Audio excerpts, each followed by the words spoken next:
Bonjour à tous et bienvenue dans cette vidéo sur les interactions et les champs dans laquelle je vais présenter le modèle standard.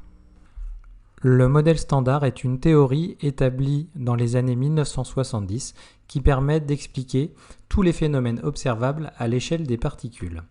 Donc il décrit toutes les particules connues ainsi que les trois interactions qui ont un effet sur ces particules à leur échelle, donc au niveau de l'échelle des particules. C'est une théorie qui est quantique et de champ relativiste, c'est-à-dire que la mécanique quantique s'y applique et de champ relativiste signifie que la théorie de la relativité restreinte s'y applique également. Donc elle permet de décrire les trois interactions qui forment le modèle standard et d'expliquer tous les phénomènes naturels à l'exception de la gravitation qui résiste aux théoriciens et qui n'a pas d'équivalent quantique pour être intégré dans la théorie.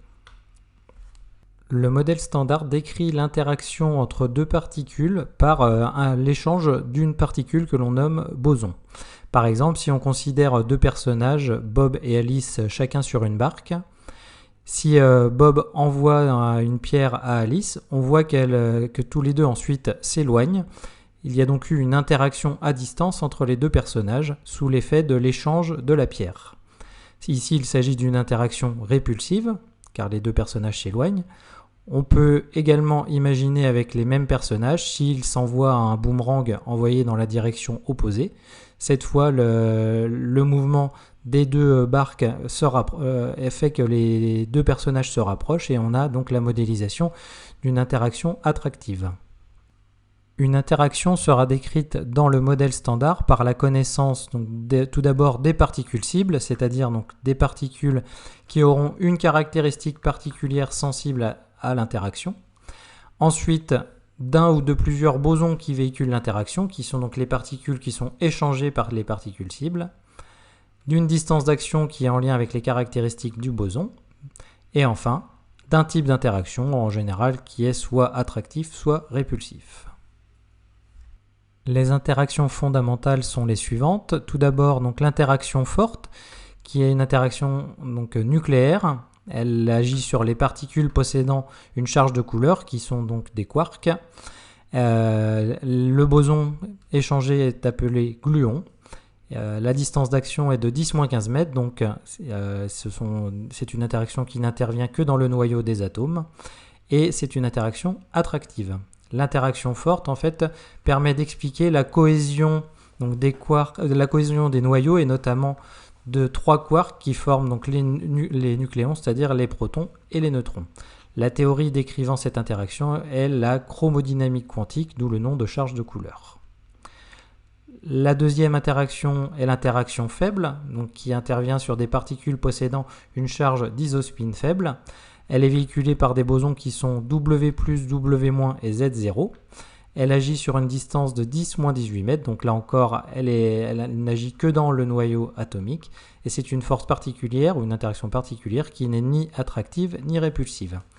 L'interaction faible modélise par exemple le rayonnement β- dans les désintégrations nucléaires.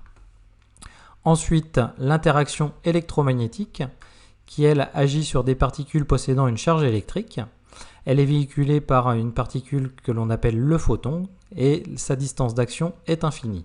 Le fait que la distance d'action soit infinie fait que le photon a une masse nulle et c'est une force qui est soit attractive soit répulsive suivant les charges électriques mises en jeu. Donc l'interaction électromagnétique est l'interaction qui intervient pour tous les phénomènes de la vie quotidienne à l'échelle humaine ou à l'échelle même des atomes et des molécules.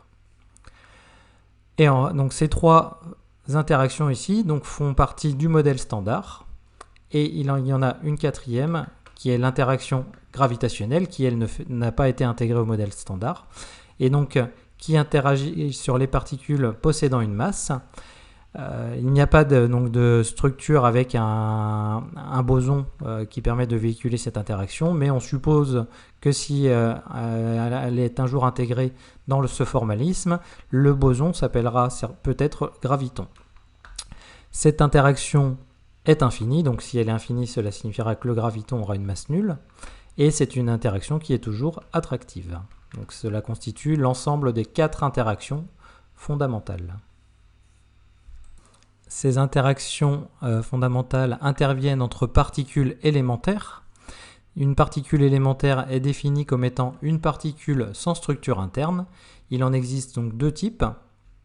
Donc soit ce que l'on appelle des fermions, qui sont les quarks, les leptons et leurs antiparticules, qui vont constituer donc la matière et l'antimatière, soit ce sont des bosons qui vont véhiculer donc les interactions. Je vais présenter donc maintenant l'ensemble des particules élémentaires intervenant dans le modèle standard. Donc on a dit qu'il y en avait deux catégories. Tout d'abord donc les fermions qui constituent la matière et l'antimatière. Donc parmi les fermions, on a deux catégories. Tout d'abord ce que l'on appelle les quarks, donc qui sont le quark up, le quark down, le quark strange, le quark charm, le quark beauty et le quark top, qui donc les deux premiers up et down sont les constituants donc du neutron et du proton. Les quatre autres sont de la matière plus exotique qui était présente donc soit au début du Big Bang, soit qui sont produits dans les accélérateurs de particules, donc à des très hautes énergies. Avec les quarks, on a une deuxième catégorie qui sont les leptons, qui contiennent notamment donc l'électron et le neutrino électronique, le muon et le neutrino muonique, et le tau et le neutrino tauique. Donc ce sont les fermions. En plus des fermions, donc, nous avons les bosons, qui sont donc le photon pour l'interaction électromagnétique, le gluon pour l'interaction forte, le W+, le W- et le Z0 pour l'interaction faible, et le graviton, si jamais un jour il est intégré donc, dans le modèle standard. À ces quatre interactions, il faut rajouter donc ce que l'on appelle le boson de Higgs ou le boson BEH pour Brute-Englert-Higgs, qui est donc une particule qui a été supposée dans les années 70 dans le modèle et qui a été donc mise en évidence à la fin des années 2010, à la fin des années 2000 pardon, dans le LHC, le plus grand accélérateur de particules au monde, et qui a donc mis une pierre de plus à l'édifice du modèle standard et qui a donc validé ce modèle.